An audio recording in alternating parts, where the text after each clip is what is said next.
Bonjour, prions ensemble.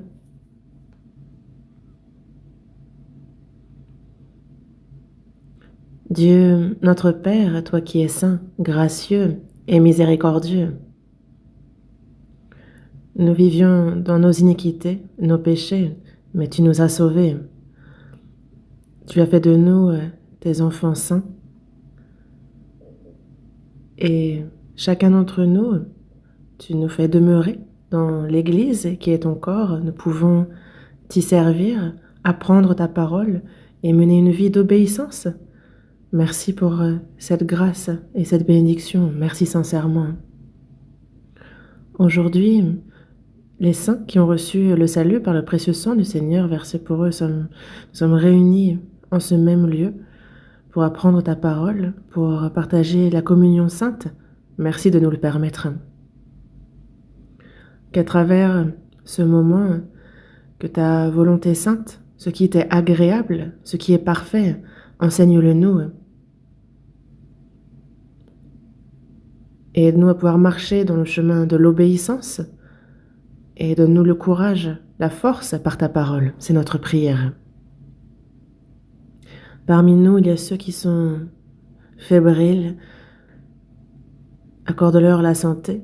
À ceux qui sont dans les tribulations, les adversités, les épreuves, sois avec eux. Et qu'en toute chose, quelle que soit la situation, que ceux qui sont dans les difficultés, que toujours ils aspirent, ils espèrent en toi, et que nous puissions avancer au mieux vers la cité céleste. Nous te prions ardemment de nous aider dans ce sens. À cette heure, au lieu de la retraite, ton évangile est prêché.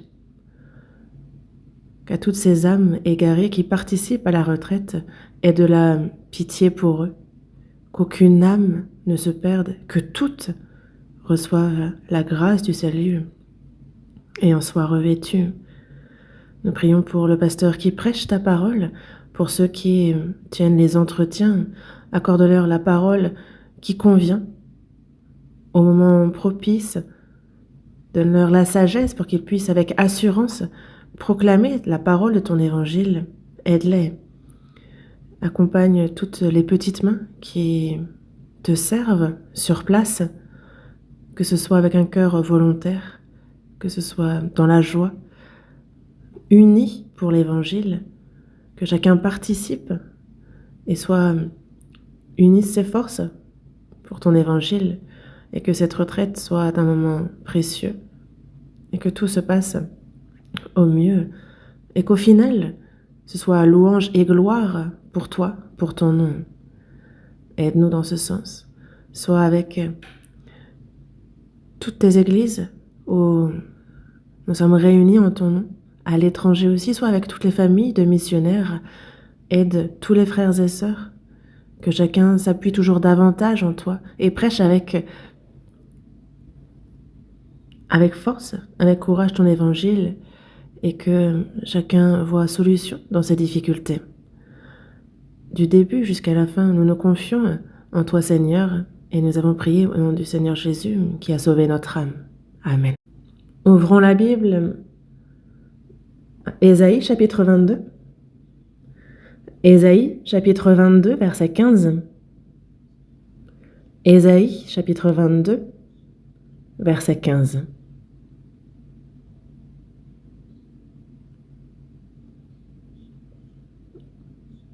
Du verset 15 au verset 25, je lis.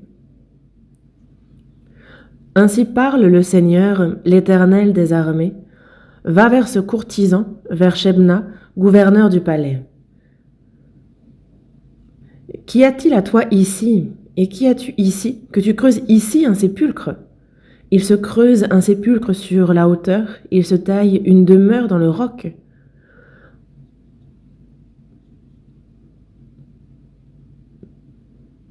Voici, l'Éternel te lancera d'un jet vigoureux, il t'enveloppera comme une pelote, il te fera rouler, rouler comme une balle, sur une terre spacieuse. Là, tu mourras, là seront tes chars magnifiques, ô toi, l'opprobre de la maison de ton maître.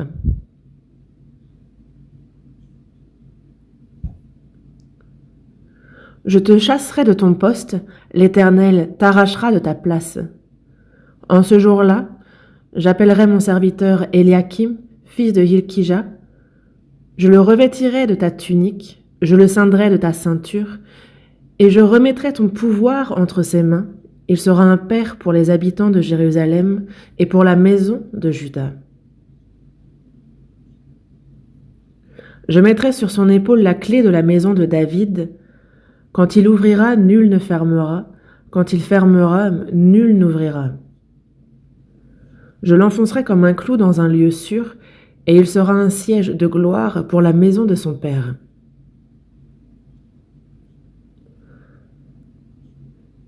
Il sera le soutien de toute la gloire de la maison de son père, des rejetons nobles et ignobles, de tous les petits ustensiles, des bassins comme des vases.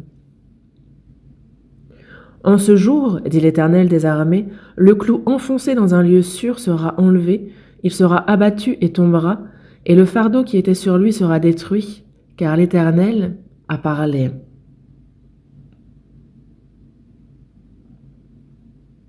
Jusqu'ici?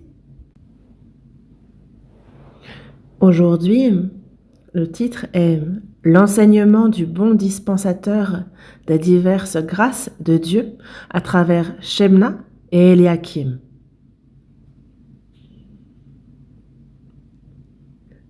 C'est certainement le plus long titre de sermon de tout mon pastorat.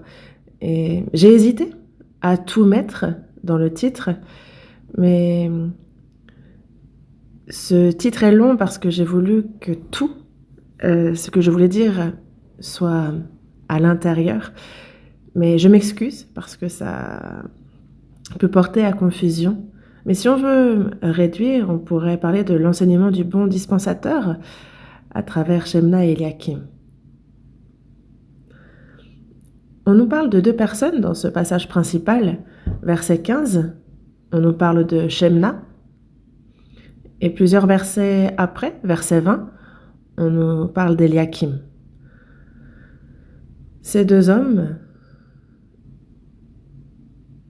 étaient donc à l'époque du 13e roi en Judée du Sud, qui est Ézéchias. Ils étaient donc courtisans, gouverneurs de l'État.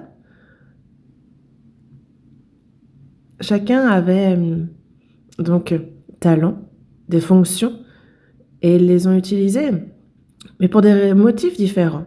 Shemna, lui, a utilisé sa position, ses fonctions pour son propre intérêt, et il a attiré l'opprobre sur le pays. Au final, on lui a retiré ses fonctions, il a été humilié, jugé par Dieu, et c'est une fin misérable qu'il a connue. Éliakim, lui, a reçu les mêmes talents, la même fonction, mais lui, c'est pour la gloire de la famille royale de David qu'il a utilisé ses talents, ses fonctions, qu'il fut trouvé fidèle et qu'il a assumé ses fonctions publiques. On a vu son influence positive se répandre et sa fin fut glorieuse.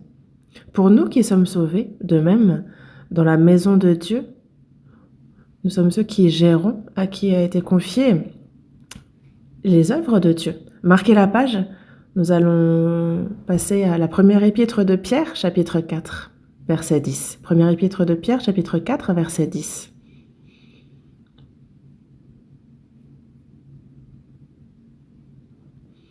Première épître de Pierre, chapitre 4, verset 10.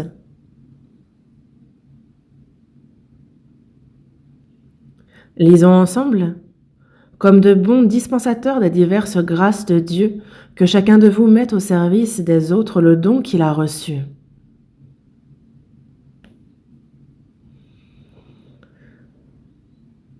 Donc, que chacun de vous mette au service des autres le don qu'il a reçu.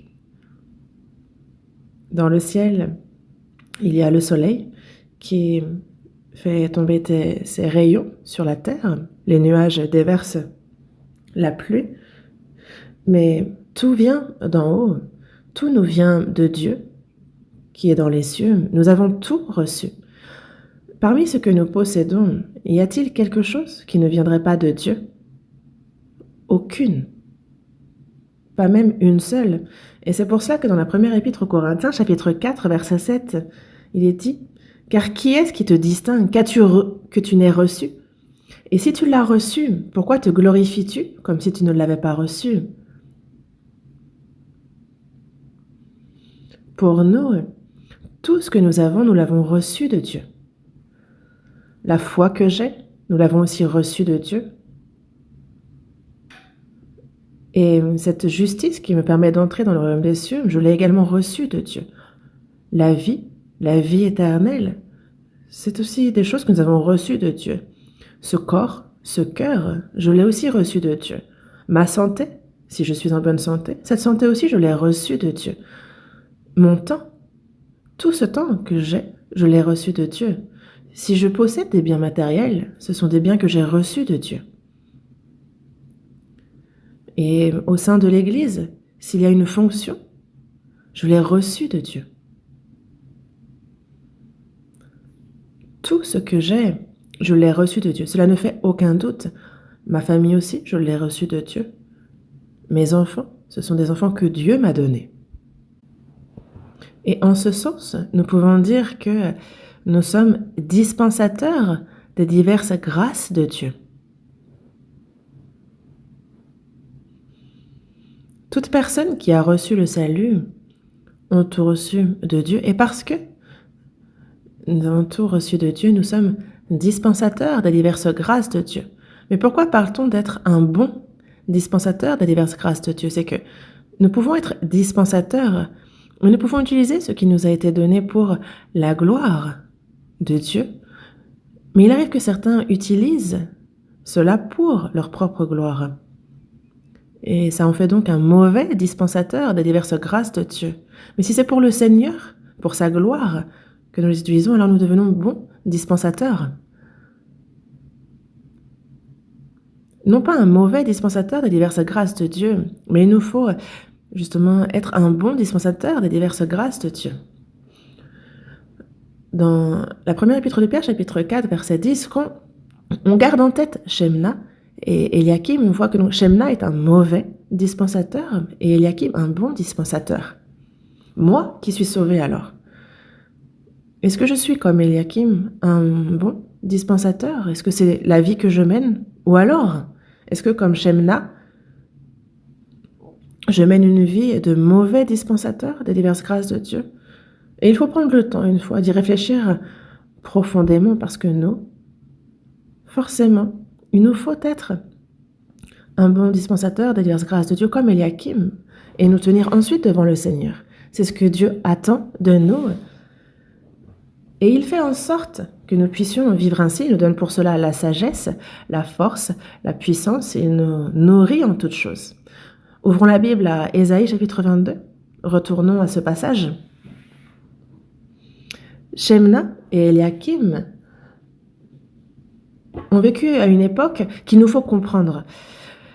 Il est nécessaire de réfléchir à quelle époque ils ont vécu. Ésaïe chapitre 22, verset 5.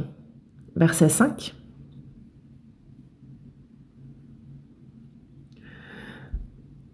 Car c'est un jour de trouble, d'écrasement et de confusion, envoyé par le Seigneur, l'Éternel des armées, dans la vallée des visions. On démolit les murailles et les cris de détresse retentissent vers la montagne.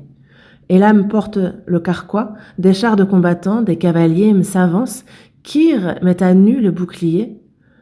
Tes plus belles vallées sont remplies de chars, et les cavaliers se rangent en bataille à tes portes. Les derniers retranchements de Juda sont forcés, et en ce jour tu visites les armures de la maison de la forêt. Vous regardez les brèches nombreuses faites à la ville de David, et vous retenez les eaux de l'étang inférieur. Vous comptez les maisons de Jérusalem, et vous les abattez pour fortifier la muraille. Vous faites un réservoir entre les deux murs pour les eaux de l'ancien étang, mais vous ne regardez pas vers celui qui a voulu ces choses. Vous ne voyez pas celui qui les a préparées de loin.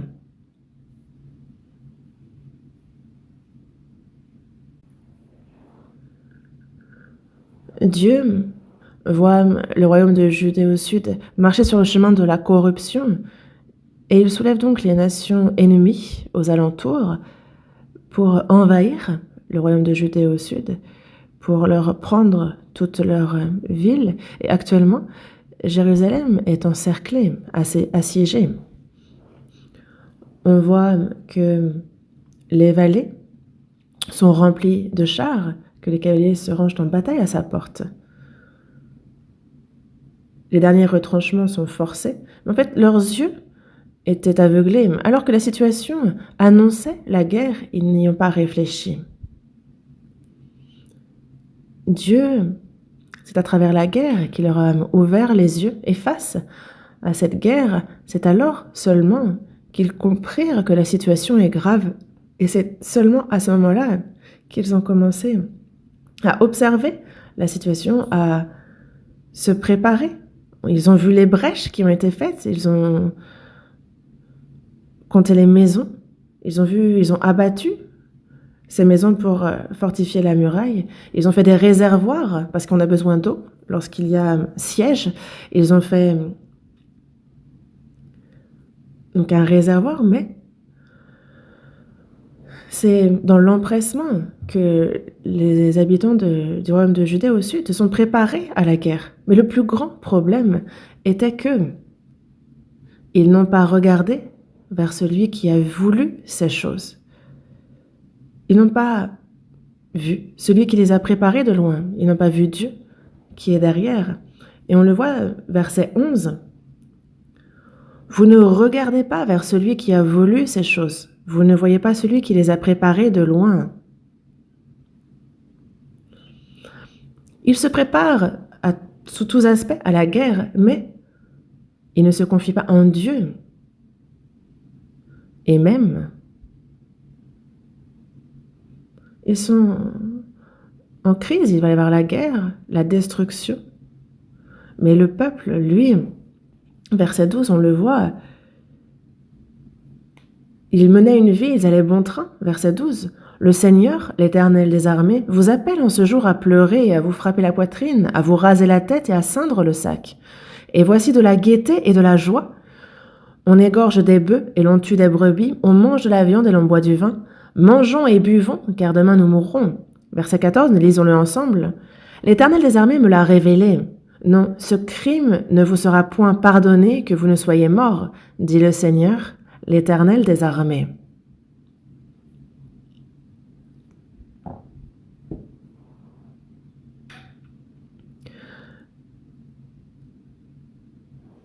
La situation est difficile, le destin de l'État est fébrile, et il y a donc Dieu qui s'adresse au peuple d'Israël et qui les invite, leur demande de se repentir.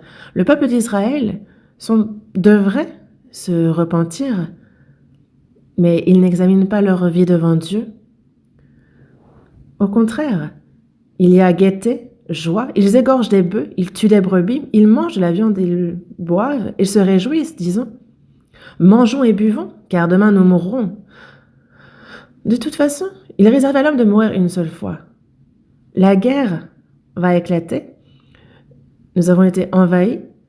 Jérusalem est assaillie. Nous n'avons pas de quoi lutter, bloquer cela. Quitte à mourir, mangeons et buvons, car demain nous mourrons. Dieu s'adresse à eux et leur dit « Non, ce crime ne vous sera point pardonné que vous ne soyez morts. » Qu'est-ce qu'il veut dire? Il faut régler le problème du péché avant de mourir pour ne pas aller en enfer. Il rappelle et avertit du jugement qui attend après la mort. L'État est dans une situation critique. La situation est grave, mais le peuple d'Israël ne se reprend pas pour autant, malgré la gravité de la situation. Au contraire, quitte à mourir, mangeons et buvons. Et on voit le train de vie qu'ils mènent. Alors qu'à cette époque, la situation de l'État est critique, mais on a donc dans cette situation Shemna et Eliakim qui sont en charge de gérer le pays. On a Shemna et Eliakim qui ont de lourdes responsabilités au sein de l'État à cette époque-là. Voyons dans Ésaïe chapitre 36.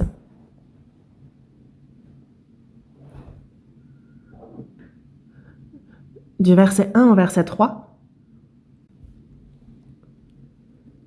La 14e année du roi Ézéchias, Sanchérib, roi d'Assyrie, monta contre les villes fortes de Juda et s'en empara. Et le roi d'Assyrie envoya de Lachis à Jérusalem vers le roi Ézéchias, Rabshakeh, avec une puissante armée. Rabshakeh s'arrêta à l'aqueduc de l'étang supérieur, sur le chemin du champ du Foulon. Lisons le verset 3 ensemble.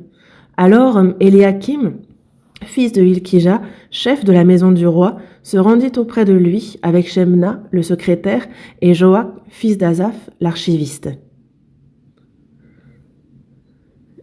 Éliakim et Shebna, ces deux hommes, ont vu les 185 000 soldats qui formaient l'armée de Sanchérib envoyés via Rabshakeh. Et eux, il y avait cité 2 des 3 hommes qui formaient la délégation pour négocier avec cette armée. On a Shebna, Éliakim et Joach qui furent envoyés comme délégation pour négocier concernant Jérusalem envahie. Mais chapitre 37, verset 1. Lorsque le roi Ézéchias eut entendu cela, il déchira ses vêtements, se couvrit d'un sac et alla dans la maison de l'Éternel. Il envoya Éliakim, chef de la maison du roi, Shebna, le secrétaire, et les plus anciens des sacrificateurs, couverts de sacs, vers Ésaïe, le prophète, fils d'Amon.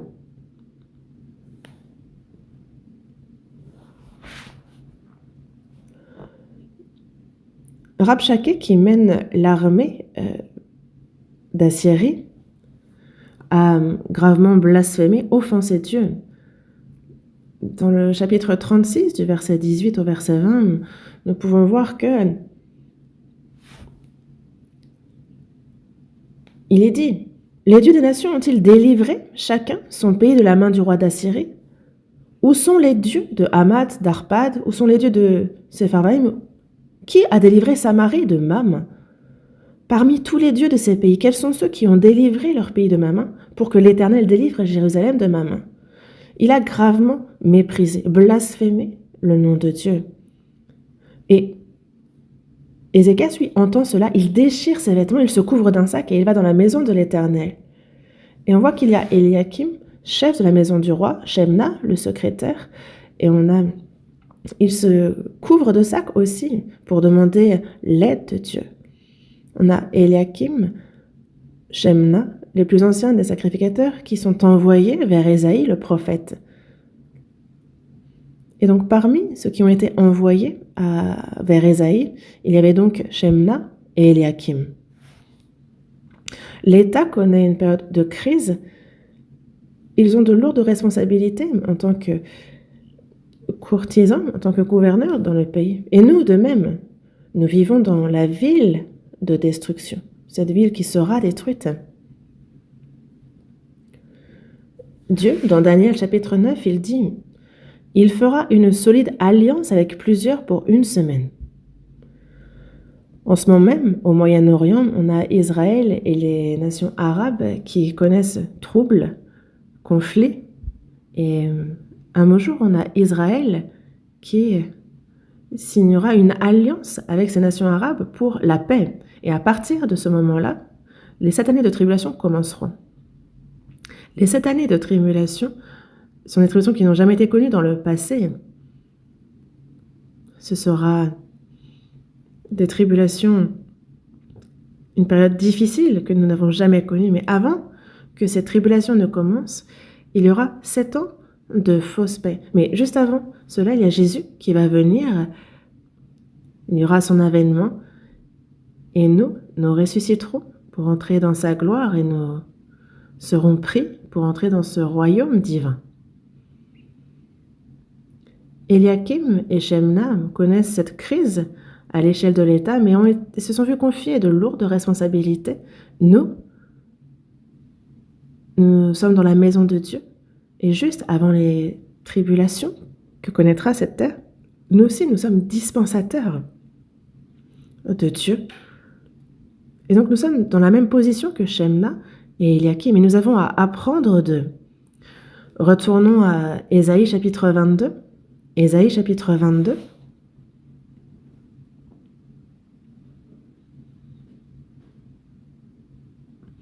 Ésaïe chapitre 22, verset 15. Lisons ensemble. Ainsi parle le Seigneur, l'Éternel des armées, va vers ce courtisan, vers Shemna, gouverneur du palais. Ici, on nous parle de Shemna. On nous dit courtisan et gouverneur du palais. Courtisan, il est donc suppléant, mais c'est lui qui gère donc les finances publiques, le trésor public. Il est gouverneur du palais aussi. Il est donc comme ministre de l'Intérieur, en plus de ministre des Finances. C'est lui qui remplit, qui est un peu suppléant. Il est très puissant et gère les finances publiques. Il gère la politique intérieure. Il pourrait être considéré comme Premier ministre à notre époque, ou même secrétaire de la présidence. On le voit donc puissant et influent. Shemna a atteint cette position. Et le fait qu'il tienne cette position-là, ce n'est pas un hasard. Ce n'est pas qu'il n'y ait pas d'autre choix. Qu'il en soit arrivé là, c'est que lui, par rapport aux autres, avait des capacités bien supérieures que d'autres n'avaient pas. Cela n'est certainement pas le fruit du hasard. Et lorsque l'armée d'Assyrie arrive et frappe, il est l'un des délégués envoyés pour voir avec l'armée. On peut donc réfléchir au fait qu'il était puissant, influent. Il avait des capacités très fortes. Il avait donc en proportion une haute position dans le pays où il se vit confier de grandes responsabilités. Et il y a des fouilles qui ont été faites à Jérusalem, et il y a de cela 70 ans à peu près, et on retrouve une stèle de l'époque d'Ézéchias, de ce roi, et il est écrit dessus Shebaniah, qui est assis sur le palais. Shebaniah, c'est en fait Shemna plus il y avait l'Éternel. Donc c'est un mot qui comprend ces deux noms. On voit donc à quel point Shemna était haut placé. Ça nous fait réaliser un peu à quel point il était haut placé. Mais Shemna, lui, avait capacité. Il s'est vu confier des fonctions. Et il aurait fallu qu'il utilise cela pour la gloire de la famille royale de David. Il aurait fallu qu'il glorifie Dieu qui est derrière le peuple d'Israël. Mais ce n'est pas ce qu'il a fait. Ses capacités, cette fonction, il l'a utilisée pour lui et seulement pour lui. Verset 16. Verset 16. Lisons ensemble. Qu'y a-t-il à toi ici? Et qu'y as-tu ici que tu creuses ici un sépulcre? Il se creuse un sépulcre sur la hauteur, il se taille une demeure dans le roc.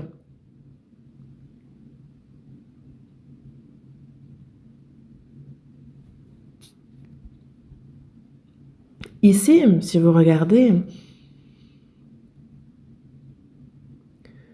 tu creuses ici un sépulcre, il se creuse un sépulcre, il se taille une demeure dans le roc.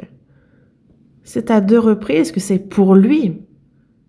On insiste sur le fait qu'il se creuse, qu'il se taille pour lui une demeure. Dans le roc, il voulait donc se faire certainement une stèle, une tombe. Mais qu'y a-t-il à toi ici? Et qui es-tu ici que tu creuses ici un sépulcre? Ici, ici, ici. On insiste sur le ici. Quand on regarde ce verset, le ici semblerait être certainement les tombes royale, là où les rois étaient enterrés.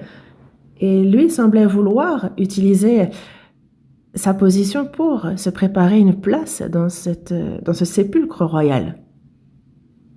Alors qu'il n'est pas de la famille royale, malgré cela, il se creuse un sépulcre sur la hauteur. On le voit orgueilleux, arrogant. Et on peut réfléchir à deux aspects du mauvais comportement de Shemna. Déjà, il dépasse sa position, ses limites. Deuxième chose, il a de lourdes responsabilités au sein de l'État et il gère cela, il est gouverneur, mais lui négligeait les responsabilités qui lui incombaient par sa position. Il se prépare un sépulcre dans les tombes royales, alors que la situation ne s'y prête absolument pas.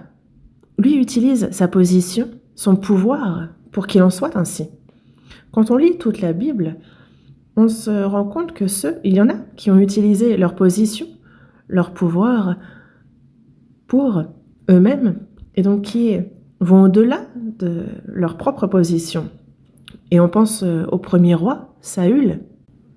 Dans 1 Samuel chapitre 13, on voit qu'il y a les Philistins qui s'assemblent pour combattre Israël. Ils avaient 1000 chars et 6000 cavaliers. Ce peuple était innombrable comme le sable qui est sur le bord de la mer. Dieu a dit à travers Samuel, il a dit à Saül, « Attends 7 jours, quelle que soit la situation, attends que Samuel revienne. D'ici là, attends juste et ne fais rien par toi-même. » C'est un ordre qui lui a été donné. Mais parce que le peuple est innombrable, que l'armée est grande, nombreux au point qu'on ne peut le compter, il est plus nombreux que le sable qui est sur le bord de la mer. Donc il attend, et le peuple, lui, se disperse parce qu'il est terrorisé, il tremble. Samuel attend 7 jours. Il a certes attendu selon le terme fixé, mais il n'a pas attendu que Samuel revienne. Il a par lui-même offert l'Holocauste, un sacrifice d'action de grâce. Alors qu'il achève de faire son sacrifice, c'est alors que Samuel arrive. Et Samuel lui dit, ce qu'il le voit offrir son sacrifice d'action de grâce, cet holocauste, il lui dit, « Roi, tu as agi en insensé. » C'est le reproche qui lui est fait. Il y a ce que le roi doit faire, et c'est clairement distinct de ce que le sacrificateur doit faire. Et c'est dépasser les limites de sa fonction pour un roi que d'offrir un sacrifice qui revient au sacrificateur. Il a donc agi en insensé. Mais une occasion lui a été redonnée par Dieu. Dans 1 Samuel chapitre 15, il lui est dit justement de dévouer par interdit les Amalécites. Il les a certes dévoués par interdit, mais il a pris le roi et il a gardé les bonnes bêtes parmi le butin et ne les a pas dévoués par interdit. Et dans 1 Samuel chapitre 15, verset 12, on voit aussi qu'il se fait un monument pour lui-même. Alors qu'une opportunité, une très bonne occasion de se reprendre lui a été donnée, il n'obéit pas, il ne se repent pas, au contraire. Il cherche à utiliser la situation pour élever son nom, pour se glorifier. Et donc au final, il s'est vu prendre la royauté par Dieu.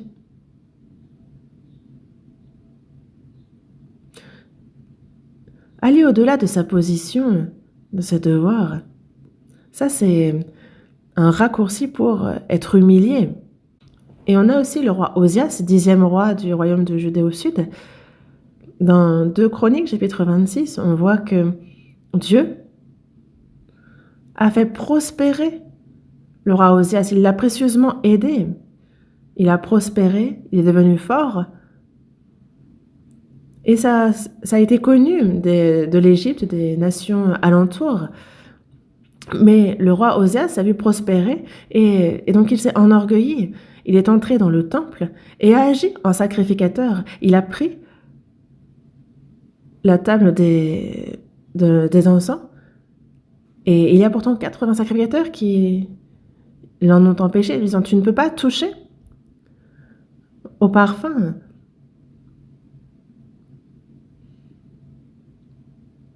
Et il fut ensuite puni par Dieu, touché de la lèpre. Et parce qu'il fut atteint de la lèpre, il fut donc mis à l'écart. Et donc il lui a été impossible de pouvoir retourner dans le temple. Et il a fini seul, ne pouvant plus entrer ni dans le palais du roi, ni dans le palais de la reine. Il y a ce que le roi doit faire, et ce que le sacrificateur, lui, doit faire est à part. On a vu donc qu'il dépasse les limites de sa position, de ses fonctions.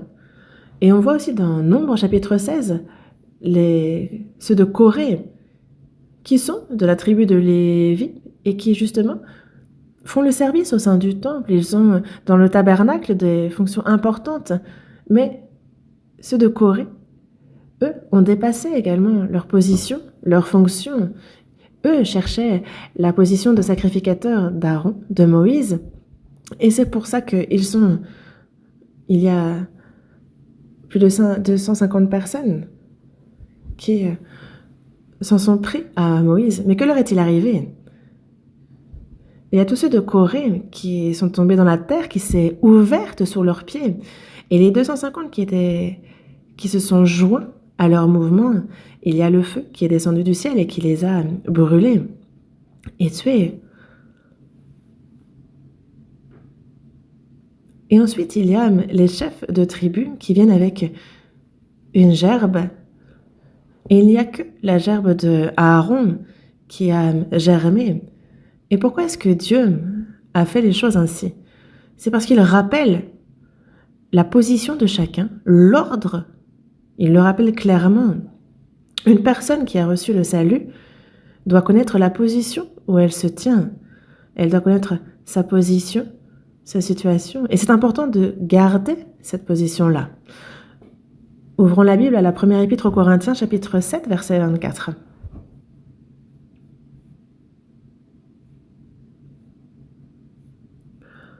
Chapitre 7, verset 24.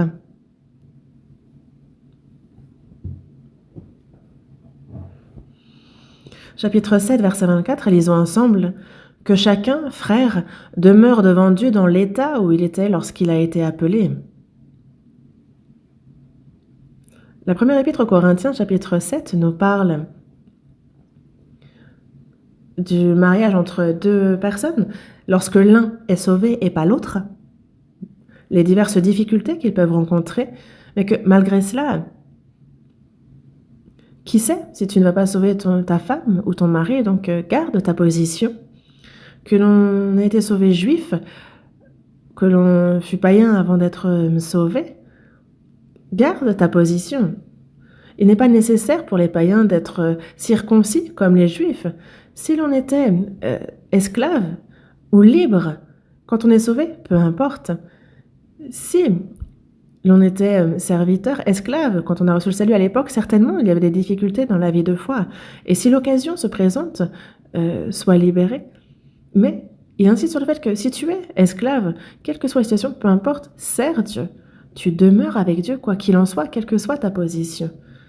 Et donc si tu demeures avec Dieu, alors ça reste correct qu'on soit élève, étudiant, que l'on soit femme au foyer, que l'on a été appelé alors que l'on était marié dans une famille, qu'il y a un emploi qu'on avait à ce moment-là, dans ces cas-là, jusqu'à ce que Dieu nous fasse connaître sa volonté, on garde notre position. Ça, c'est important. Parce que conserver cette position, demeurer avec Dieu, ça, c'est important. Et donc, ce à quoi il nous faut réfléchir, c'est que si nous avons reçu le salut, il nous faut demeurer dans l'Église. Dans Jean chapitre 15, on nous parle du cep et du serment, et que le serment doit demeurer attaché au cep. Il nous le dit clairement, une personne sauvée doit demeurer au sein de l'Église comme le serment est attaché au cep. Nous, comme membres de ce corps, nous devons être attachés à l'Église. Et c'est là alors que nous sommes dirigés par le Seigneur. C'est là où je dois être. Et c'est pour ça que dans Jean chapitre 15, il nous dit « Déjà vous êtes purs à cause de la parole que je vous ai annoncée. Demeurez en moi et je demeurerai en vous. Comme le sarment ne peut de lui-même porter du fruit s'il ne demeure attaché au cep, ainsi vous ne le pouvez non plus si vous ne demeurez en moi. Je suis le cep, vous êtes les sarments, celui qui demeure en moi et en qui je demeure porte beaucoup de fruits, car sans moi vous ne pouvez rien faire. » Le sarment doit être attaché au cep. Nous sommes les sarments et il nous faut être attachés au cep qu'est l'Église Je suis le cep, vous êtes les sarments. Celui qui demeure en moi et en qui je demeure porte beaucoup de fruits. Car sans moi, vous ne pouvez rien faire. Si le sarment est détaché du cep, alors il perd toute utilité. Une personne sauvée, si elle est détachée de l'Église, qui est le corps de Dieu, elle ne peut être nourrie, alimentée, elle ne peut être utilisée, elle ne peut être dirigée par Dieu. Sans moi, vous ne pouvez rien faire. La première des choses, c'est que l'Église est là où je dois être. Et les dons, les talents, les fonctions que nous pouvons recevoir au sein de l'Église, il ne faut pas aller au-delà de ce qui nous incombe. Voyons dans la seconde épître aux Corinthiens, chapitre 10. Chapitre 10, verset 13. Seconde épître aux Corinthiens, chapitre 10, verset 13.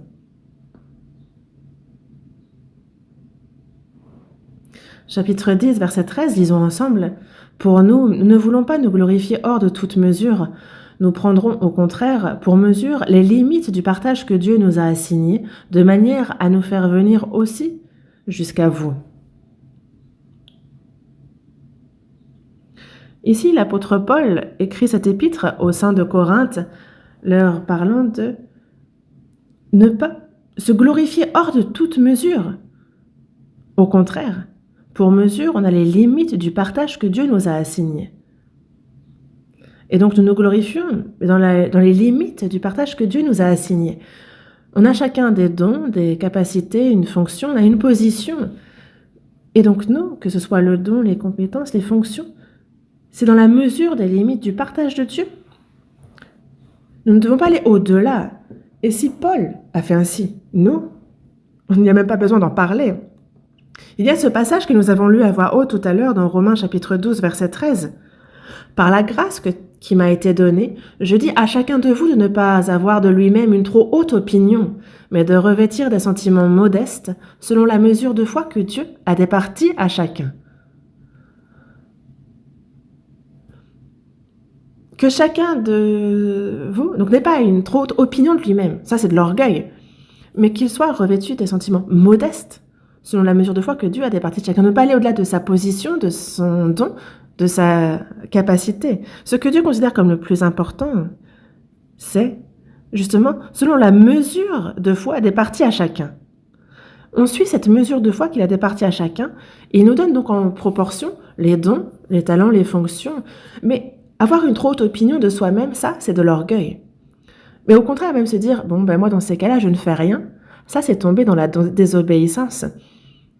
Il y a une position qui nous a été donnée. Chacun a reçu don, une fonction. Mais il nous faut réfléchir profondément à ce que c'est et faire ce qui incombe. Parce que ne pas le faire, c'est de la désobéissance. Et aller au-delà de ce qui nous incombe, c'est de l'orgueil. Ainsi, l'enseignement que nous pouvons recevoir à travers Shemna, c'est qu'il ne nous faut pas nous comporter au-delà de la position, de notre situation. La deuxième chose est que l'État connaît une situation de crise. Lui s'est vu confier de lourdes responsabilités, les fonctions publiques, les finances. Il devrait donc évidemment savoir ce qu'il a à faire et il aurait fallu qu'il remplisse son devoir complètement. Mais lui a négligé ce qu'il avait à faire et ses responsabilités. Et je pense que cela peut arriver à tout moment, à chacun d'entre nous. Parce qu'il y a ces tâches, il y a ces devoirs que nous avons. Et la première des choses est de souhaiter la paix du pays. Et on doit utiliser les fonctions qui nous incombent dans ce but, dans l'édification des saints, dans la foi. Lui avait des responsabilités, mais lui, sa priorité était de se creuser un sépulcre, d'élever son nom, c'était ses désirs, c'était l'ascension sociale qu'il recherchait. Et c'est vil, c'est bas que de se comporter ainsi. Alors que l'État, le pays connaît la crise.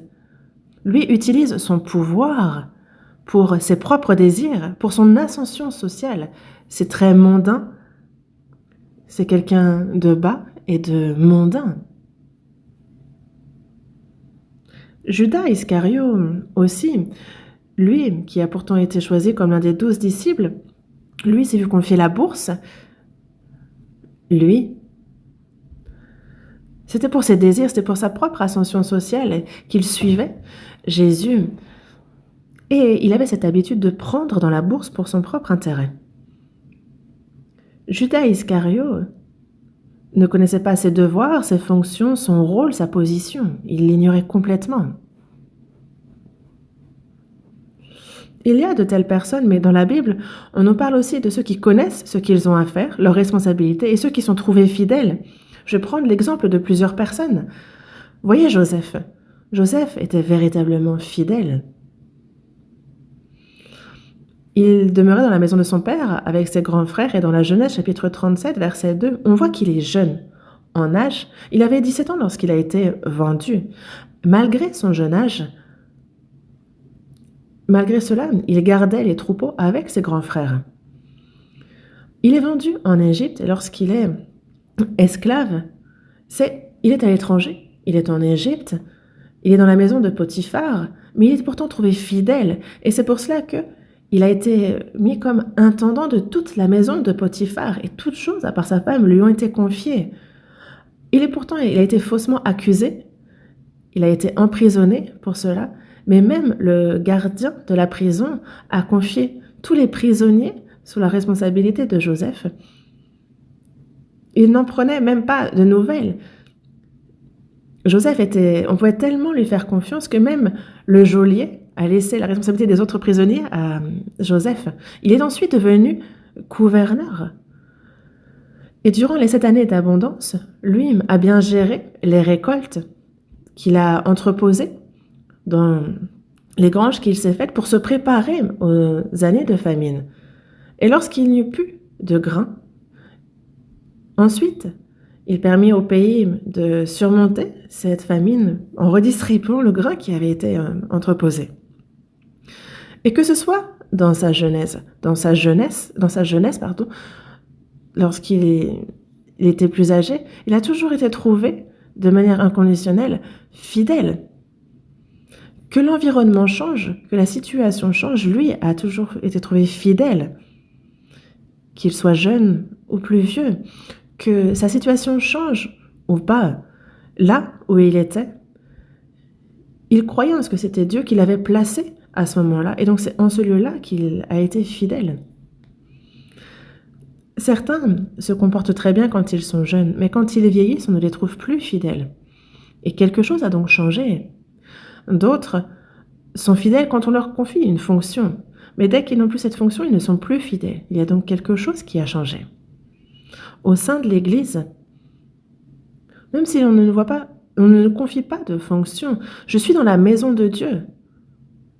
Et je suis donc, dans tous les cas, dispensateur des diverses grâces de Dieu. J'ai donc affaire, forcément. Ça ne fait aucun doute. Il y a quelque chose que je dois faire en fonction de la mesure de foi qui m'a été donnée. Et pour Daniel, alors, Daniel, dans sa jeunesse, fut résolu de garder sa foi et de se séparer saintement. Et c'est pour ça qu'à l'époque de l'Empire babylonien, lui était dans le palais, mais il a demandé la sagesse. Et on l'a vu zélé, fidèle dans son travail. Et lorsque l'Empire perse a pris le dessus, même sous cet empire-là, on le voyait encore fidèle dans son travail. Le roi de Perse avait donc 3 gouverneurs pour gérer l'État. Mais il est dit de Daniel qu'il était supérieur justement aux autres gouverneurs. On ne trouva en lui aucune iniquité, il était fidèle au point qu'il n'y avait rien à lui reprocher. Daniel aussi, dans sa jeunesse, plus vieux, que ce soit l'empire babylonien, que ce soit l'empire perse, lui, peu importe, là où Dieu l'a placé, il a cru en la providence de Dieu et Daniel a été fidèle. Et ça, c'est une fidélité qui est correcte et droite. Et pour Samuel est le dernier juge de l'époque des juges et il est né de famille de sacrificateurs, il est donc également sacrificateur. Samuel était donc juge, mais il avait un cumul de fonctions, juge et sacrificateur. C'est pour ça que dans 1 Samuel, chapitre 7, On le voit cumuler les fonctions de juge et de sacrificateur. On le voit aller de ville en ville où il enseigne la parole et où il gère aussi les villes. Mais lorsque le peuple d'Israël demande un roi, c'est Saül qui est établi comme roi. Et Samuel, donc, il y a déjà un roi, il n'est donc plus juge, puisqu'il y a un roi qui a établi, lui a laissé de côté la partie juge. Mais dans 1 Samuel chapitre 12, il dit bien « Loin de moi aussi de pécher contre l'Éternel et de cesser de prier pour le peuple. » On le voit constamment quand même prier pour le peuple. Il doit enseigner puisqu'il est sacrificateur, et ça il l'a fait jusqu'au bout. Mais par contre, il a laissé la place de juge. Il a continué à prier. Et qu'a-t-il fait aussi? Il a enseigné le peuple. Ça, il a continué.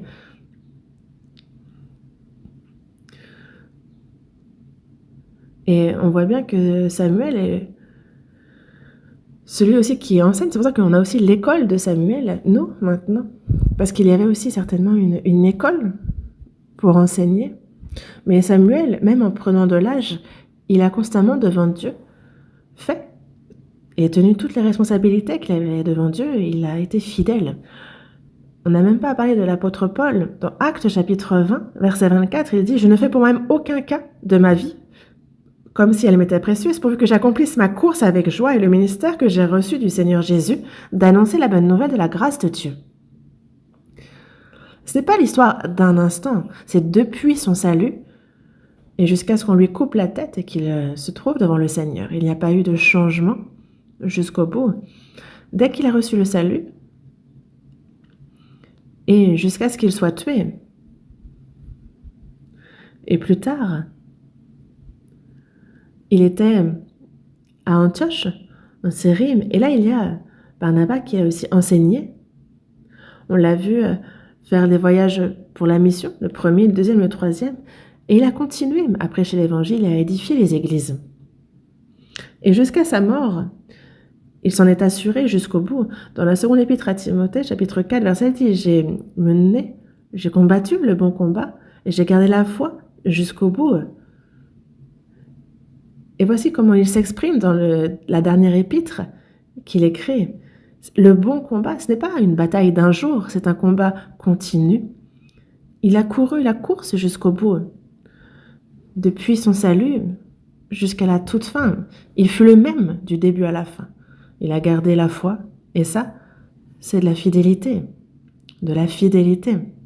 Shemna, lui, est allé au-delà des limites de sa fonction. Il a agi de manière démesurée par rapport à ses fonctions. Il n'a pas rempli son rôle, il n'a pas tenu ses responsabilités, il était négligent. Et ça, il n'a pas été fidèle. Et nous, il faut que nous prenions pour modèle ceux qui sont fidèles. Shemna, lui, nous enseigne parce qu'il fut arrogant, et à travers comment il agit, nous pouvons voir quelles sont justement les particularités, les caractéristiques même de l'orgueil. Ésaïe chapitre 22. Ésaïe chapitre 22.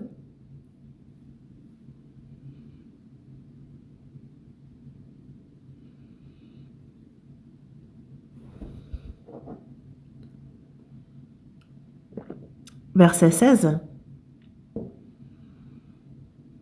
Je relis. Qu'y a-t-il à toi ici? Et qu'y as-tu ici? Que tu creuses ici un sépulcre. Il se creuse un sépulcre sur la hauteur et il se taille une demeure dans le roc.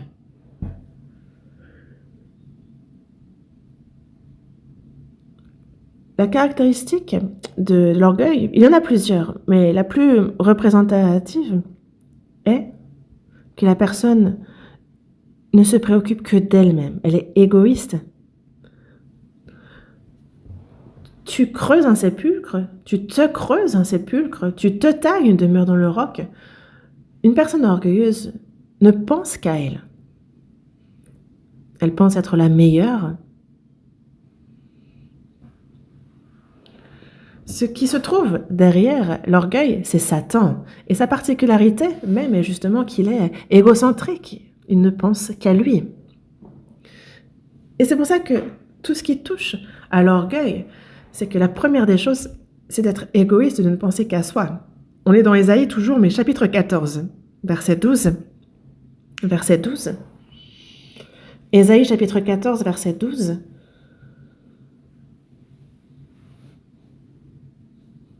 Jusqu'au verset 15, je lis. Te voilà tombé du ciel, astre brillant. En anglais, ici, c'est traduit par Lucifer, qui est donc le nom de Satan. Astre brillant, fils de l'aurore, tu es abattu à terre, toi, le vainqueur des nations. Tu disais en ton cœur, je monterai au ciel, j'élèverai mon trône au-dessus des étoiles de Dieu, je m'assierai sur la montagne de l'assemblée, à l'extrémité du septentrion. Je monterai sur le sommet des nues, je serai semblable au Très-Haut. Lisons ensemble. Mais tu as été précipité dans le séjour des morts, dans les profondeurs de la fosse. Ici, on nous explique bien les particularités de Satan, de l'orgueil. Tu disais en ton cœur, je monterai au ciel, j'élèverai mon trône au-dessus des étoiles de Dieu, je m'assierai sur la montagne de l'assemblée. Je monterai, j'élèverai, je m'assierai sur la montagne de l'assemblée, à l'extrémité du septentrion. Je. Une personne orgueilleuse est focalisée sur elle-même. Dans la Bible, dans 2 Timothée chapitre 3, versets 1 à 5, on voit donc les douleurs que connaîtront les derniers jours. Il y aura des temps difficiles. On nous parle de 19 thèmes. Et la première des choses est justement que les hommes seront égoïstes. Dans la seconde épître à Timothée, chapitre 3, versets 1 à 5, on nous dit « Sache que dans les derniers jours, il y aura des temps difficiles, car les hommes seront égoïstes, première chose, sont amis de l'argent. » Mais la première des choses qui est citée, c'est « les hommes seront égoïstes ». Dieu est la priorité, le prochain est la priorité, je suis aussi la priorité. Une personne, même sauvée, doit prendre soin d'elle et se chérir aussi. Mais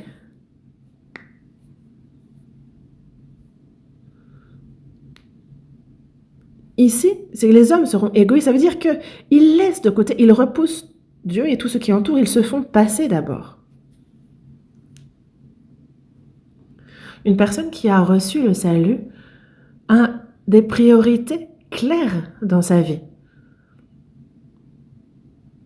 Et nous nous efforçons toujours à ce que nos priorités soient dans le bon ordre.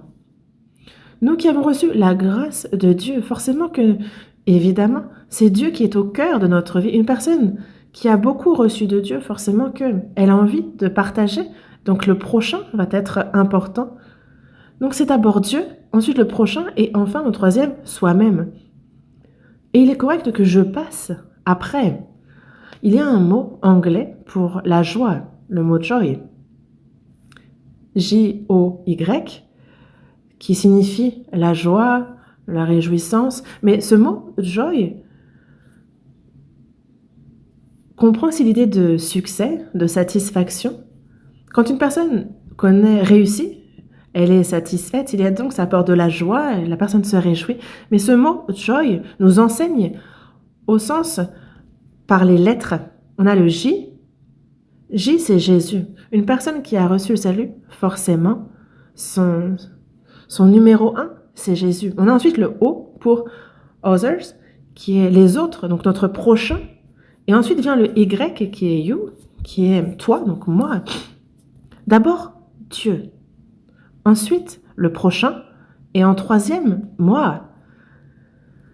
C'est quand nous respectons cet ordre-là qu'il y a la joie, la satisfaction, la réussite, le succès.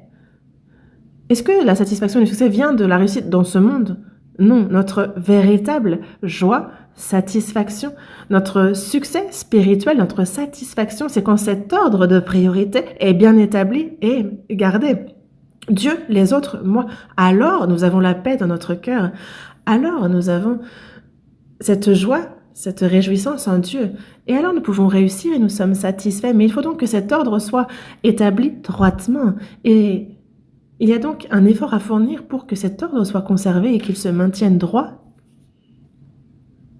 Et vous, où est-ce que vous recherchez la réussite? Qu'est-ce qui vous satisfait? Qu'est-ce que la joie? Qu'est-ce que la satisfaction pour vous? Ça vient d'où pour vous? Joy. Il y a cet ordre. Dieu, les autres, le prochain, et ensuite moi. Dans Juge chapitre 9, on nous parle de Jotham et il y a une parabole avec des arbres. Jotham est fils de Gédéon. Gédéon était un grand chef de l'armée. Il y a 135 000 ennemis, soldats ennemis, et lui, c'est un juge qui, avec 300 soldats, a combattu et vaincu cette armée. Et il a bien assumé ce rôle de sauveur en tant que juge pour le peuple d'Israël. Et le peuple d'Israël voulait en faire leur roi, mais Gédéon a refusé. Non, je ne serai pas votre roi. C'est Dieu qui est votre roi, c'est lui qui vous dirige. Pourquoi voulez-vous que moi je sois roi? Dieu vous suffit. Il a donc coupé court à tout cela et il n'est pas devenu roi. Ce que Gédéon n'a pas fait de bien est qu'il a pris beaucoup de concubines et a eu énormément d'enfants. 70 enfants, 70 fils. Mais, parmi ces 70 fils, il y en a un qui est né d'une femme de Sichem. Il y a donc celui qu'on appelle Abimélec. Et lui, souhaitant devenir roi, a justement mobilisé, réuni les hommes et femmes de Sichem pour tuer les frères qui ne sont pas sortis du même ventre que lui. Il les a tous tués. Et ce fut un carnage, une hécatombe. Et il y a Jotham qui, de justesse, s'en sort vivant et qui apprend cela. Il se met sur le sommet de la montagne de Garizim et là, il crie. Il parle de cette comparaison avec les arbres et il dit: il y a des arbres qui partirent pour aller oindre un roi et le mettre à leur terre. Et donc ils dirent à l'olivier: règne sur nous. Mais l'olivier leur répondit: renoncerai-je à mon huile qui m'assure les hommages de Dieu et des hommes pour aller planer sur les arbres? Non. Donc les arbres sont allés voir le figuier. Viens-toi, règne sur nous. Mais le figuier leur répondit: renoncerai-je à ma douceur et à mon excellent fruit pour aller planer sur les arbres? Non. Et la vigne alors? La vigne, elle dit: renoncerai-je à mon vin qui réjouit Dieu et les hommes pour aller planer sur les arbres? Non. Et quand la vigne dit bien: renoncerai-je à mon vin qui réjouit Dieu et les hommes pour aller planer sur les arbres? L'ordre est correct. Dieu, puis les hommes. Et ensuite vient la vigne. Mais Abimélec, lui, a tué tous les fils de Gédéon. Et lui est donc, dans cette comparaison, le buisson d'épines. Mais les arbres sont allés au buisson d'épines et leur a dit: viens, toi, règne sur nous. Et le buisson d'épines a dit: si c'est de bonne foi que vous voulez moindre pour votre roi, réfugiez-vous sous mon ombrage. L'ordre est mauvais. C'est lui qui passe en premier. Et un feu sortira du buisson d'épines et dévorera les cèdres du Liban. Le buisson d'épines dit qu'il va détruire les cèdres du Liban. C'est complètement retourné comme ordre. Il a cherché à devenir roi en Israël, à régner sur Israël. Et c'est pour cela qu'il mobilise les gens de Sichem et attaque. Et donc, il arrive à la dernière ville, à la dernière cité, et il aurait pu devenir roi s'il avait vaincu. Mais dans cette dernière cité, alors qu'il attaque, il y a une femme qui lance sur la tête d'Abimélec un morceau de meule de moulin et ça lui brise le crâne. Et il meurt sur place. Une personne qui se focalise sur elle-même sera au final jugée par Dieu. Et ici, on voit ce qu'est le véritable succès, la satisfaction. Et on peut voir que dans ce monde, il n'y a pas de véritable succès, il n'y a pas de véritable satisfaction, mais ni de joie, ni de réjouissance dans ce monde. Dans Matthieu chapitre 6, verset 33, « Cherchez premièrement le royaume et la justice de Dieu, et toutes ces choses vous seront données par-dessus. » Cherchez premièrement le royaume et la justice de Dieu. C'est d'abord Dieu. C'est Dieu qui doit être établi en tout premier, ensuite le prochain, et ensuite moi. Dans l'histoire, on voit parmi ceux qui ont établi de grands empires, après de grandes conquêtes, on a Alexandre le Grand qui devient roi lorsqu'il a à peine la vingtaine. Il fait des conquêtes, il établit un grand empire, il a de nombreux sujets, grands, parce que ça va jusqu'en Europe, au nord de l'Afrique, et il va jusqu'à envahir l'Asie. Mais il arrive un moment sur le rivage, le littoral, et il ne peut envahir l'intérieur parce qu'il y a la mer. Et donc Alexandre le Grand dit à ses sujets, j'ai conquis la terre, mais il arrive à la mer. Et il dit, je n'ai plus de territoire à conquérir, comment vais-je faire? Je m'ennuie. Son but et unique but dans la vie était d'élargir son territoire. Il est mort à 33 ans et face à la mort, voici le testament sous 3 points qu'il a établi. Le premier étant, quand vous déplacerez mon cadavre, que ce soit les meilleurs médecins qui fassent mon embaumement. Le deuxième point de son testament était que toute ma fortune soit étalée sur le chemin que suivra mon cercueil. Le troisième point était que lorsque vous déplacerez mon cadavre dans le cercueil, que mes bras soient à l'extérieur pour que tout le monde puisse les voir. Pourquoi a-t-il fait les choses ainsi? Pour montrer que même les meilleurs médecins n'ont pu empêcher sa mort. Pourquoi a-t-il étendu toute sa fortune sur le chemin que suivrait le cercueil? Pour montrer que on peut tout posséder, mais on part sans rien. Et lui avait ce large territoire, mais il repart les mains vides. C'est ce qu'il voulut montrer par son enterrement. Ceux qui poursuivent les choses de ce monde, au final, tout le monde repart les mains vides. Il y a donc un philosophe qui, après la mort d'Alexandre le Grand, a dit des propos célèbres le concernant. Le monde ne lui suffisait pas hier, mais aujourd'hui, 2 mètres carrés lui suffisent. Lui a piétiné la terre toute sa vie, mais il est désormais recouvert de cette poussière de la terre. Et oui, lui, le monde ne lui suffisait pas, il voulait toujours plus. Mais une fois mort, 2 mètres carrés lui suffisent. Il a parcouru la terre, il a marché sur cette terre, mais une fois mort, il en est recouvert. Et qu'est-ce qu'il nous faut poursuivre dans notre vie? Il nous faut être clair dans nos priorités. Et ces mauvaises attitudes que nous avons dans notre vie, aller au-delà des limites qui nous incombent, ne pas être négligent vis-à-vis des responsabilités qui nous incombent. Non, voyons toujours dans Ésaïe chapitre 22. Ésaïe chapitre 22, versets 17 et 18, lisons ensemble. « Voici, l'Éternel te lancera d'un jet vigoureux, il t'enveloppera comme une pelote, il te fera rouler comme une balle, sur une terre spacieuse. Là, tu mourras, là seront tes chars magnifiques, ô toi, l'opprobre de la maison de ton maître. »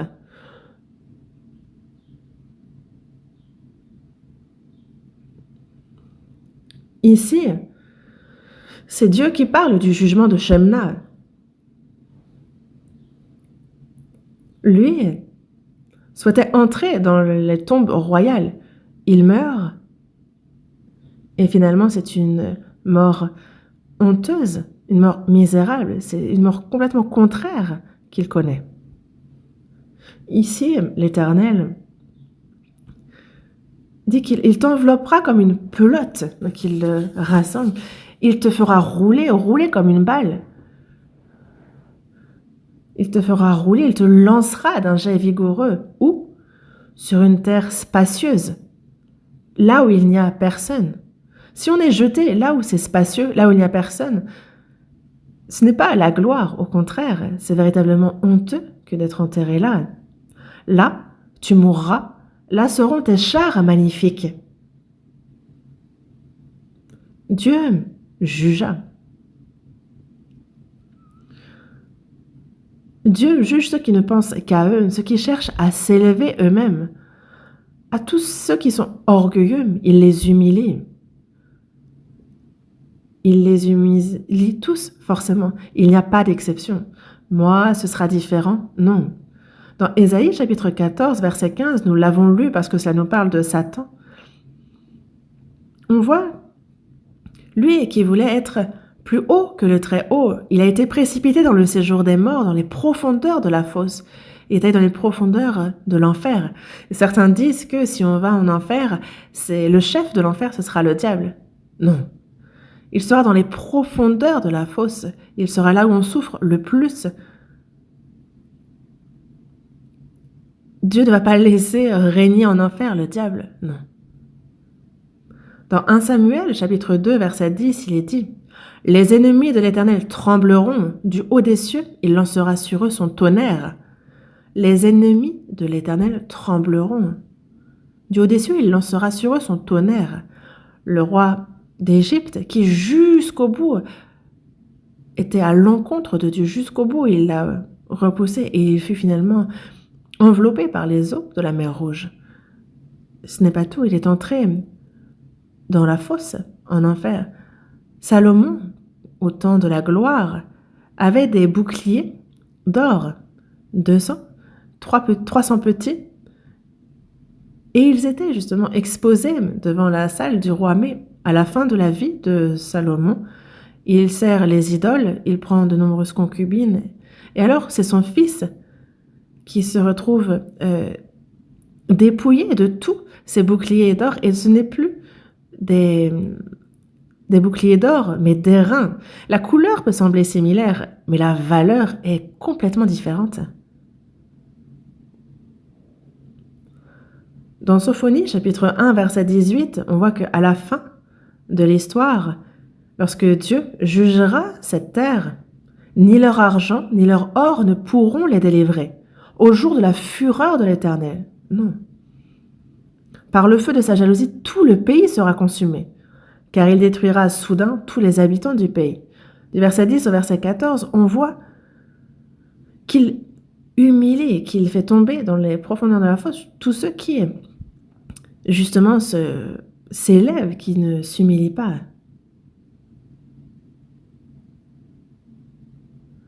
Shemna, qui fut orgueilleux, il avait une position, une fonction, mais il a voulu aller au-delà. Il a négligé ce qu'était son rôle, et Dieu jugea donc Shemna. Il lui prit, il lui reprit cette fonction et il l'humilia. Verset 19, lisons. « Je te chasserai de ton poste, l'Éternel t'arrachera de ta place. » Je te chasserai de ton poste, l'Éternel t'arrachera de ta place. Pourquoi? Parce qu'il a été l'opprobre de son maître. On parle ici, son maître étant la maison, le palais du roi de David. Et à travers la maison de David, il y a le Seigneur, le Sauveur qui a été annoncé. Et donc, c'est une famille royale précieuse à travers laquelle Dieu enverra son Sauveur, mais lui a été l'opprobre de cette famille, de son maître. Et c'est pour cela que Dieu a dit « Je te chasserai, je t'arracherai de ta place ».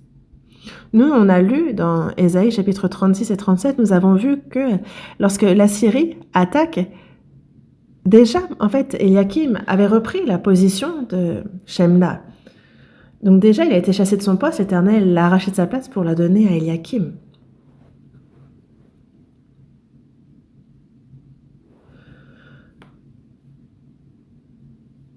Et la position, la fonction, la gloire que nous avons, c'est précieux. Mais beaucoup perdent cela. Parmi les enfants, les 2 enfants de Jacob, il y en a un, Ruben. Et dans Genèse chapitre 49, versets 3 à 4, on voit que Ruben est le premier-né. Ma force, les prémices de ma vigueur. Oui, il est vraiment le premier, donc il est les prémices de ma vigueur, supérieur en dignité et supérieur en puissance. Ruben avait vraiment capacité et puissance, mais Ruben a commis une grave erreur. Impétueux comme les eaux, tu n'auras pas la prééminence, car tu es monté sur la couche de ton père, tu as souillé ma couche en y montant. Il a pris la concubine de Jacob et il a commis l'adultère avec elle.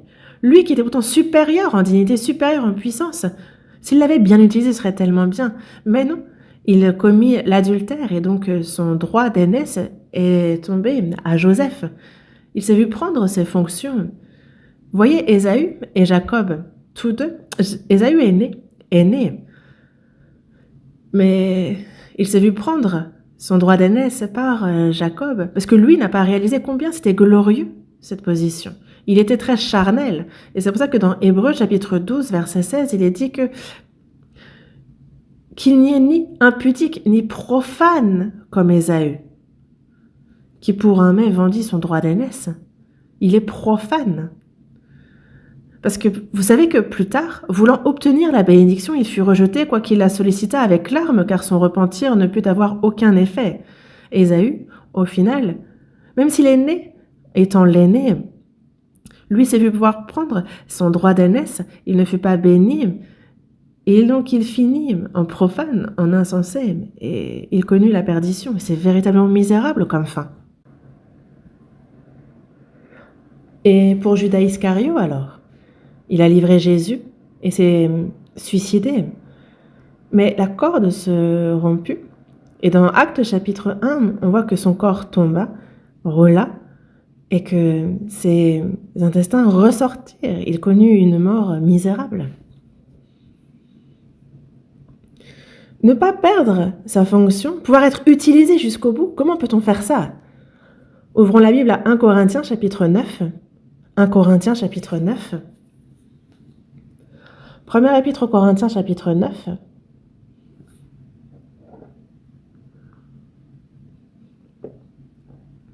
Première épître aux Corinthiens chapitre 9, verset 24. Jusqu'au verset 27, je lis. Ne savez-vous pas que ceux qui courent dans le stade courent tous, mais qu'un seul remporte le prix? Courez de manière à le remporter. Tous ceux qui combattent s'imposent toute espèce d'abstinence. Et ils le font pour obtenir une couronne corruptible, mais nous, faisons-le pour une couronne incorruptible. Moi donc, je cours, non pas comme à l'aventure, je frappe, non pas comme combattant l'air, comme battant l'air. Mais je traite durement mon corps et je le tiens assujetti, de peur d'être moi-même rejeté après avoir prêché aux autres. L'apôtre Paul, ici, parle d'être rejeté, mais cela ne parle pas d'aller en enfer, parce qu'une personne qui a reçu la vie ne la perd pas. Mais pour ce qui est d'être utilisé, de peur de ne plus être utilisé, c'était ici sa crainte. Pour pouvoir être constamment utilisé, comment faire? On a la réponse ici. Ne savez-vous pas que ceux qui courent dans le stade courent tous, mais qu'un seul remporte le prix? De nos jours, il n'y avait pas d'argent et de bronze, il n'y avait qu'une seule personne récompensée. Mais lorsque ceux qui se sont vus confier des fonctions de Dieu courent, tous sont récompensés, il n'y a pas d'exception. Il ne donne pas la récompense à une seule personne parmi tous les sauvés, non. Mais pour continuer à être utilisé, pour recevoir cette récompense, il y a ici plusieurs choses à laquelle il nous faut réfléchir. Tous ceux qui combattent s'imposent toute espèce d'abstinence. Il y a de l'abstinence nécessaire et de l'entraînement. Pour ceux qui font du sport activement, c'est afin d'avoir de bons résultats. Et pour cela, ils s'entraînent constamment, ils s'abstiennent de nombreuses choses. Et donc, il y a besoin d'abstinence et d'entraînement. Deuxième chose, il faut que le but, que l'objectif soit clair. Je cours non pas comme à l'aventure, je frappe non pas comme battant l'air. Quand on court, il faut qu'il y ait un but. Parce que s'il n'est pas clair, alors on va aller ici et là. Non. Il faut que la destination soit précise, que le but soit clair pour que nous qui sommes sauvés, quel est notre but? Il faut que ce soit clair, il faut que nous sachions pourquoi nous vivons. Alors nous n'allons pas prendre la tangente, aller à droite et à gauche, parce que sinon on va faire des détours. Mais si notre but est précis, nous allons filer droit. Et il y a ceux qui d'ailleurs n'ont pas un but clair et font des détours et ne reviennent même pas. Ensuite, je traite durement mon corps et je le tiens assujetti. Il faut traiter durement son corps et le tenir assujetti à la parole de Dieu, le soumettre à sa parole, à sa volonté. Donc il y a abstinence, entraînement, avoir un but, un objectif clair, et aussi traiter durement son corps, le tenir assujetti à la volonté, à la parole de Dieu. Car j'ai été crucifié avec Christ, il est désormais mon maître, et moi je suis son esclave, son serviteur qui le suit, et il faut que je m'y soumette. Retournons à Ésaïe chapitre 22. Ésaïe chapitre 22.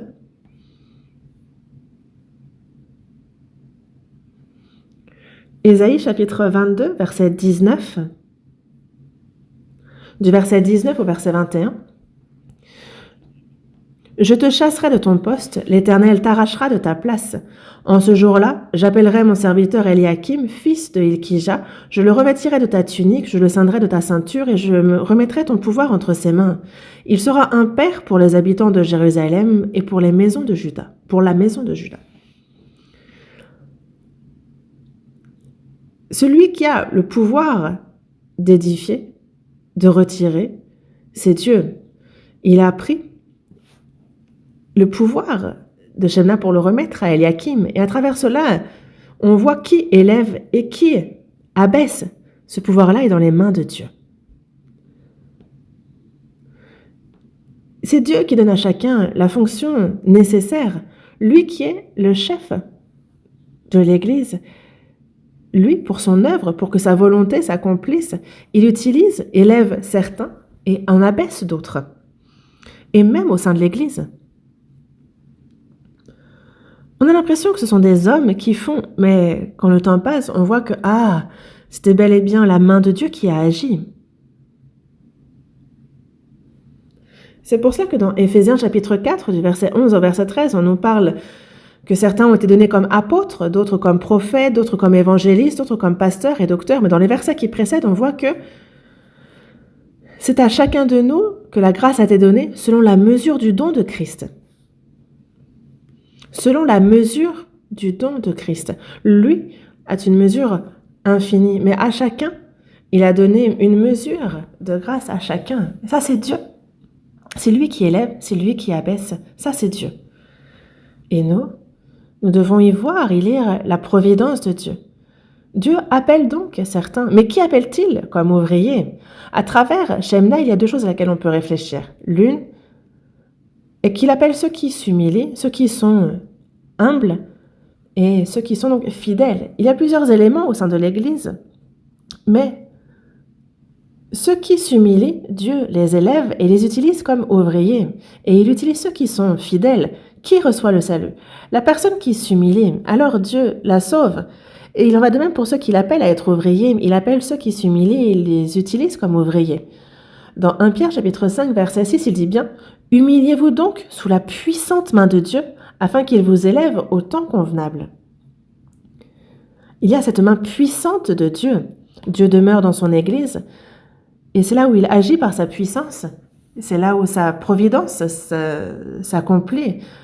Humilie-toi donc sous la main puissante de Dieu. Alors il utilisera une telle personne. Et il appelle ceux qui sont fidèles dans l'œuvre qui leur a été confiée.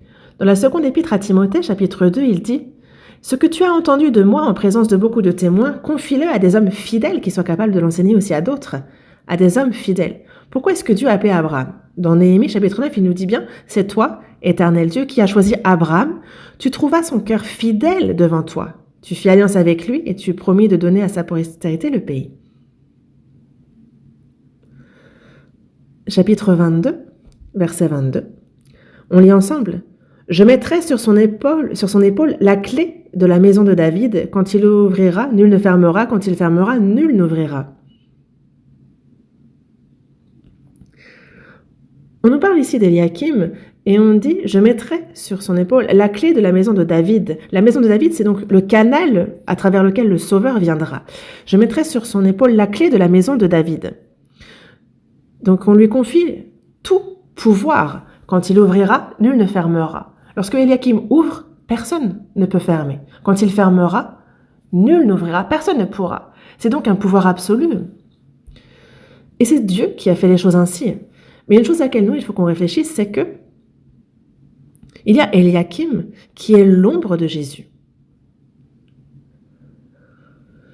Jésus, on voit Dieu, mais qui donne à Eliakim la clé de la maison de David. Il lui confie tout pouvoir. De même, à son Fils unique, à Jésus-Christ, il lui a confié tout pouvoir. Et c'est pour ça que Jésus, après avoir ressuscité dans Matthieu chapitre 28, verset 18, il dit « Tout pouvoir m'a été donné dans le ciel et sur la terre. » À Eliakim aussi, tout pouvoir lui a été accordé. Jésus aussi s'est vu confier tout pouvoir dans le ciel et sur la terre. tout pouvoir. Et donc dans Ésaïe chapitre 9, Jésus, on parle de lui, il est dit que la domination reposera sur son épaule. Sur les épaules de Jésus, il y a la domination. Il a tout pouvoir. Et en particulier, il y a le pouvoir de la vie et le pouvoir de la mort, le pouvoir du jugement. Ça revient à Jésus. Il sauve, il tue, il a ce pouvoir-là. Éliakim avait la clé de la maison de David. Lorsqu'il ouvre, personne ne peut fermer. Et lorsqu'il ferme, personne ne peut ouvrir de la même manière. Celui qui a la clé de la vie, c'est Jésus. Et c'est pour ça que dans Tite, chapitre 3, verset 5, il est dit « Il nous a sauvés, non à cause des œuvres de justice que nous aurions faites, mais selon sa miséricorde par le baptême de la régénération et le renouvellement du Saint-Esprit. » Qu'un homme soit sauvé, c'est seulement possible par la miséricorde de Jésus. Il faut que Dieu ait miséricorde de cette personne pour qu'elle soit sauvée, sinon elle ne le saura pas. Dans Actes chapitre 16, on a Lydim, la marchande de pourpre, et lorsqu'elle écoute la parole prêchée par Paul, on voit que le Seigneur lui ouvrit le cœur pour qu'elle fût attentive à ce que disait Paul. Le Seigneur lui a ouvert le cœur et il l'a aidé afin qu'elle comprenne l'évangile et le reçoive. Nous, qu'on ait reçu le salut, ça, c'est parce qu'il y a eu cette clé qui est la miséricorde de Dieu. Et c'est parce qu'il a justement ouvert, il avait la clé de la maison de David. Et nous pouvons dire merci parce que c'est lui qui a fait cela. Il a aussi la clé de la mort et du séjour des morts. Dans Apocalypse chapitre 1, verset 18, il dit « Je suis le premier, le dernier et le vivant. J'étais mort et voici, je suis vivant au siècle des siècles. Je tiens les clés de la mort et du séjour des morts. » Il n'a pas seulement les clés de la vie, mais il a aussi les clés de la mort et du séjour des morts. Ces clés-là aussi sont dans la main de Jésus. Il a tout pouvoir. Mais une chose à laquelle il faut que nous réfléchissions, c'est que cette clé de la maison de David, cette clé de la rédemption que le Seigneur a, il les a confiées à l'Église. À qui? Il les a confiées à l'Église. Tout ce pouvoir que Jésus a d'ouvrir et que personne ne puisse fermer, de fermer et que personne ne puisse ouvrir, ce pouvoir-là, il l'a confié. Ce pouvoir de la vie, il l'a confié à l'Église. C'est à l'Église qu'il l'a confié. Et donc, dans Matthieu chapitre 16,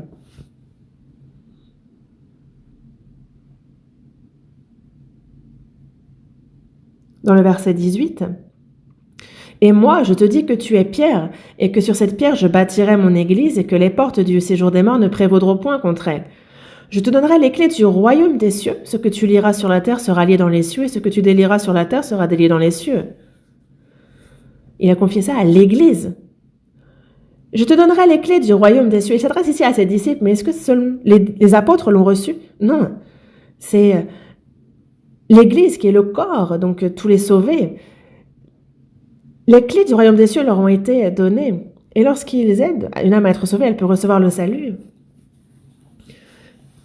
Et ceux qui ont reçu le salut ont quoi? Ont les clés de la science, qui peut ouvrir justement la compréhension. Nous aussi, on a compris la Bible, on connaît. Et il nous faut donc aider pour que les autres aussi puissent comprendre et connaître. Et nous avons donc les clés de la connaissance. C'est dans Luc, chapitre 11, verset 52. « Malheur à vous, docteurs de la loi, parce que vous avez enlevé la clé de la science, vous n'êtes pas entrés vous-même et vous avez empêché d'entrer ceux qui le voulaient. » On nous parle de la clé de la science. Ouvrir et que personne ne puisse fermer, fermer et que personne ne puisse ouvrir. Cette clé de l'évangile, les clés du royaume des cieux, cette clé a été confiée à l'Église. Et nous qui avons reçu le salut, chacun d'entre nous, pour notre part, qui appartenons à l'Église, nous a confié les clés de la science pour pouvoir aider à ce que les âmes reçoivent le salut. Il faut donc que nous fassions quoi? Nous nous préparions à répondre à ceux qui demandent raison de l'espérance qui est en nous. Le Seigneur, lui, est fidèle. Nous, on a le Saint-Esprit qui est en nous, et donc nous marchons sur les traces du Seigneur. Et pour ce qui est du salut, des âmes, de l'édification des saints, nous avons la clé de la science, et il nous faut donc nous y préparer. Dans 1 Pierre, chapitre 3, verset 15, il est dit « Sanctifiez dans vos cœurs Christ le Seigneur, étant toujours prêt à vous défendre avec douceur et respect devant quiconque vous demande raison de l'espérance qui est en vous. » Il nous faut donc nous préparer, ça c'est notre responsabilité. Qui? Chacun d'entre nous. Nous tous, car ça a été confié à l'Église et nous sommes les saints sauvés qui formons l'Église et c'est donc chacun d'entre nous. Dans la plupart des cas, on s'en remet aux prédicateurs, aux pasteurs, mais il arrive que la situation se présente et personne ne peut venir prêcher à notre place. Il n'y a que moi qui soit sauvé sur place et donc qui d'autre pourrait en parler? On n'a pas le temps de demander à qui que ce soit, il faut donc que nous soyons prêts. Il faut que chacun, selon les besoins, puisse être en mesure de prêcher. Évidemment qu'en général, on confie cela à quelqu'un d'entraîné. Ici, verset 22, « Je mettrai sur son épaule la clé de la maison de David. Quand il ouvrira, nul ne fermera. Quand il fermera, nul n'ouvrira. » Eliakim est l'image, est l'ombre de Jésus et en même temps, c'est aussi l'ombre des saints qui ont reçu la vie de Jésus, puisque ça a été confié à l'Église, à chacun d'entre nous. Quand je suis lié à l'Église, alors je peux être utilisé, cette clé peut être utilisée. Pourquoi on se réunit au lieu de la retraite pour la retraite de printemps? C'est justement pour utiliser ce pouvoir, pour que ces clés soient utilisées. Nous prêchons l'Évangile dans ce but. Eliakim, une personne, a été établie et cela a grandement influencé tout le pays. Verset 23, on lit ensemble, versets 23 et 24. « Je l'enfoncerai comme un clou dans un lieu sûr et il sera un siège de gloire pour la maison de son père. Il sera le soutien de toute la gloire de la maison de son père, des rejetons nobles et ignobles, de tous les petits ustensiles, des bassins comme des vases. »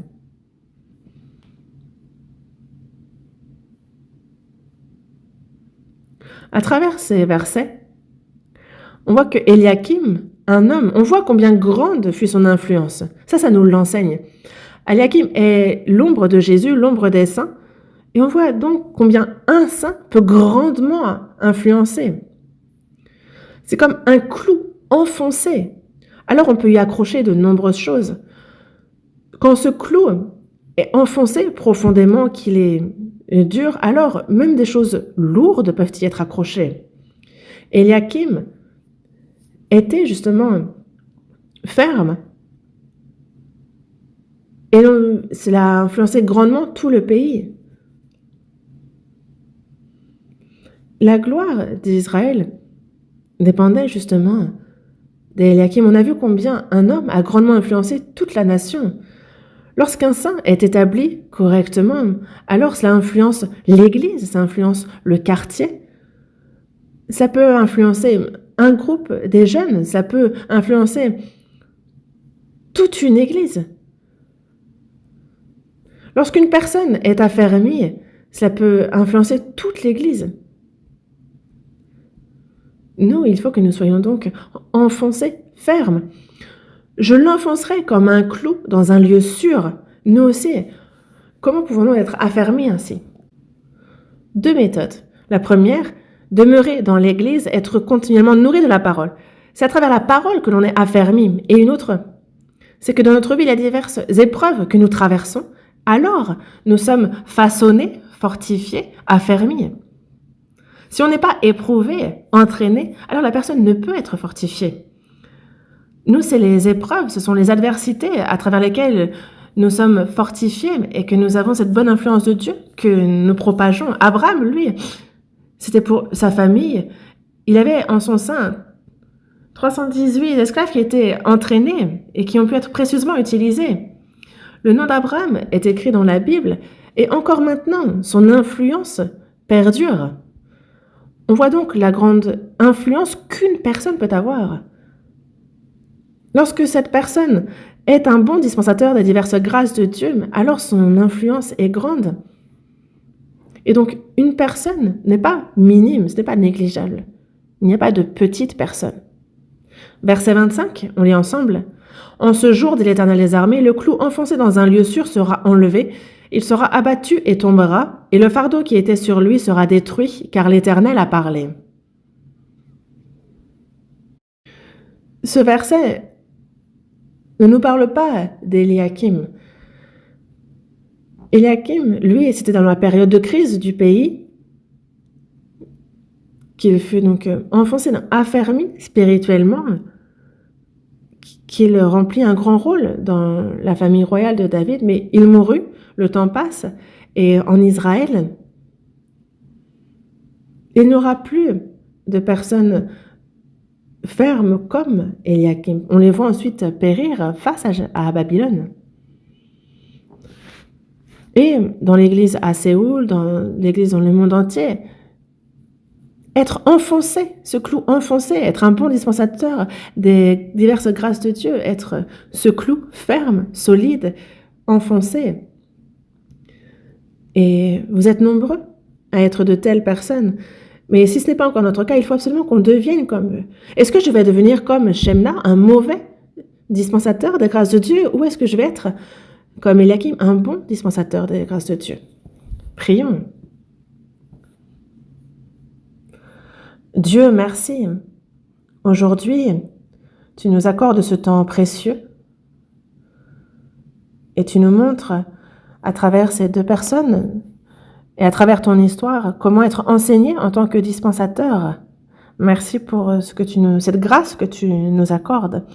Que nous, sauvés, nous puissions être de bons dispensateurs des diverses grâces que tu nous accordes.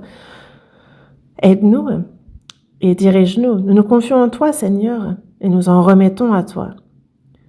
Tout ce que tu prévois au sein de ton Église intervient, que ton œuvre s'accomplisse complètement, que toute louange, toute gloire te revienne. Aide-nous à ce que chacun d'entre nous soit utilisé précieusement. Seigneur, que comme Eliakim, nous puissions mener une vie de bons dispensateurs de tes grâces comme lui, jusqu'à ton retour. Nous avons prié au nom du Seigneur Jésus qui nous a sauvés. Amen.